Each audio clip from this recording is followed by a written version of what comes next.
Shalom saudara-saudaraku, kita kembali akan belajar tentang Roh Kudus, bagaimana Roh Kudus memberi kepada Anda kuasa untuk melakukan banyak perkara besar bagi Tuhan. Anda harus belajar cara mempergunakan kuasa. Pikirkanlah tentang listrik. Dengan listrik kita dapat mempergunakannya untuk menyetrika baju, menjalankan mesin, dan bahkan membawa manusia ke bulan. Namun listrik juga dapat menyebabkan kebakaran besar dan menghancurkan segala sesuatu. Roh Kudus ingin memenuhi hidup Anda dengan kuasa yang lebih besar dari listrik, tetapi Anda harus belajar cara menggunakannya. Kuasa apapun bila dipakai dengan cara yang salah akan selalu membawa kesalahan. 3 kesalahan yang harus dihindari. Kesalahan pertama, mempergunakan kuasa roh sebagai benda untuk bermain-main. Ini adalah persoalan di gereja Korintus. Mereka senang sekali dengan berbicara dalam berbagai bahasa oleh kuasa roh, sehingga mereka hanya bersenang-senang, tidak teratur dan tidak tertib, sehingga orang luar mengira mereka gila. Kesalahan kedua, mempergunakan kuasa untuk menarik perhatian pada dirinya sendiri, bukan untuk kemuliaan Allah. Jika Roh Kudus mengaruniai seseorang iman untuk menyembuhkan, tidak berarti dia harus berteriak, "Lihatlah saya pembuat mujizat, saya punya banyak kuasa." Kesombongan semacam ini membawa banyak kesulitan. Kesalahan yang ketiga yang paling umum, tidak mempergunakan kuasa yang dikaruniakan Roh Kudus kepada mereka. Beberapa orang melihat pemakaian yang salah atau tiruan kuasa roh dan takut akan segala sesuatu yang bersifat ajaib. Gereja Tesalonika mengalami hal ini. 1 Tesalonika 5 ayat 19-21. Janganlah padamkan roh dan janganlah anggap rendah nubuat-nubuat. Ujilah segala sesuatu dan peganglah yang baik.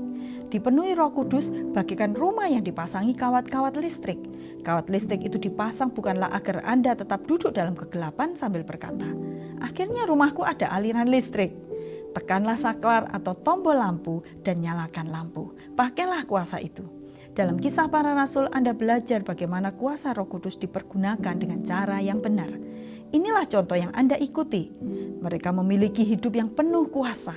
Di tengah kebobrokan moral dan korupsi, kuasa Roh Kudus membuat hidup orang-orang Kristen waktu itu bersih dan baik.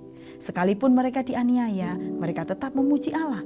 Dengan penuh kasih Allah, mereka mengampuni dan berdoa bagi yang menganiaya mereka.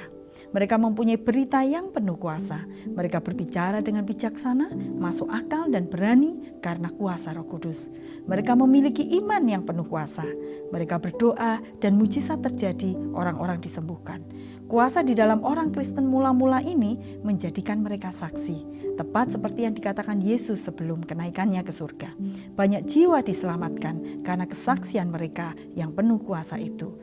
Jadi, kuasa mereka adalah kuasa Roh Kudus yang memenuhi mereka dan bekerja melalui mereka. Perjanjian kuasa dan penggenapannya pada hari Pentakosta. Yohanes Pembaptis menubuatkan bahwa Yesus akan membaptis dengan Roh Kudus dan api. Matius 3 ayat 11, "Aku membaptis kamu dengan air sebagai tanda pertobatan, tetapi Ia yang datang kemudian daripadaku, lebih berkuasa daripadaku, akan membaptiskan kamu dengan Roh Kudus dan dengan api."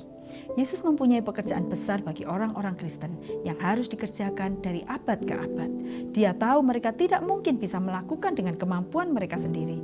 Itu sebabnya Tuhan menyuruh murid-muridnya menunggu sampai menerima kuasa dari tempat yang maha tinggi, yaitu kuasa Roh Kudus. Lukas 24 ayat 49, "Dan aku akan mengirim kepadamu apa yang dijanjikan Bapakku. Tetapi kamu harus tinggal di dalam kota ini sampai kamu diperlengkapi dengan kekuasaan dari tempat tinggi." Apa yang dilakukan oleh murid Yesus akan menerima kuasa itu?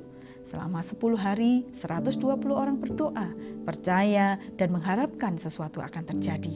Pada hari Pentakosta, mereka menerima apa yang kita namakan baptisan dalam Roh Kudus. Kisah Para Rasul 2 ayat 1-4. Ketika tiba hari Pentakosta, semua orang percaya berkumpul di satu tempat. Tiba-tiba turunlah dari langit suatu bunyi seperti tiupan angin keras yang memenuhi seluruh rumah di mana mereka duduk.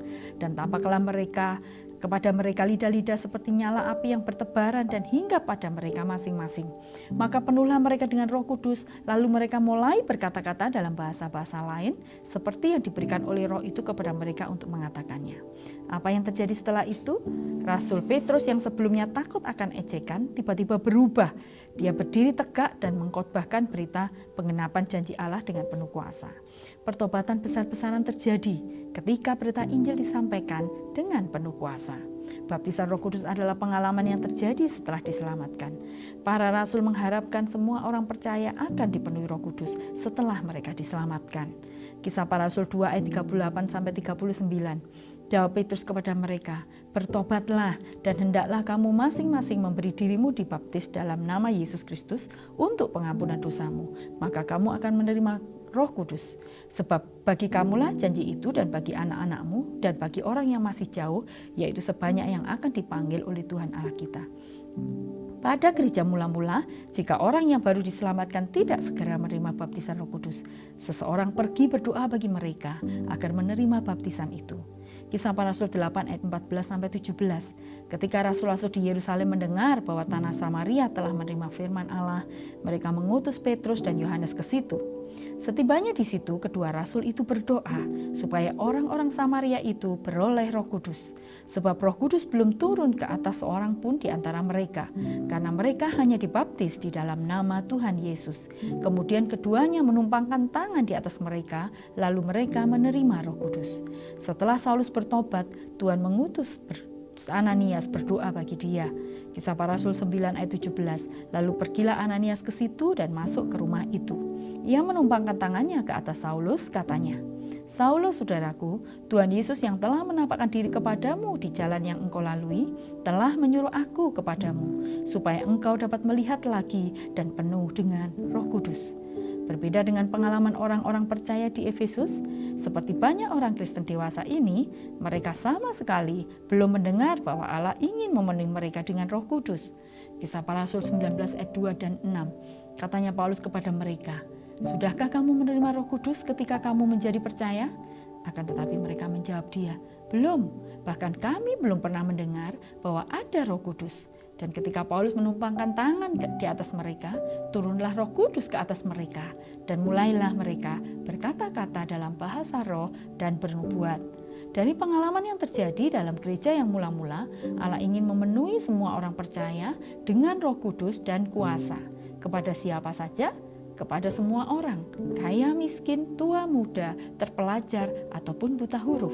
Karena itu, rindukanlah hari ini Tuhan melawat Anda dan memenuhi Anda dengan kuasa Roh Kudus. Tuhan memberkati Anda.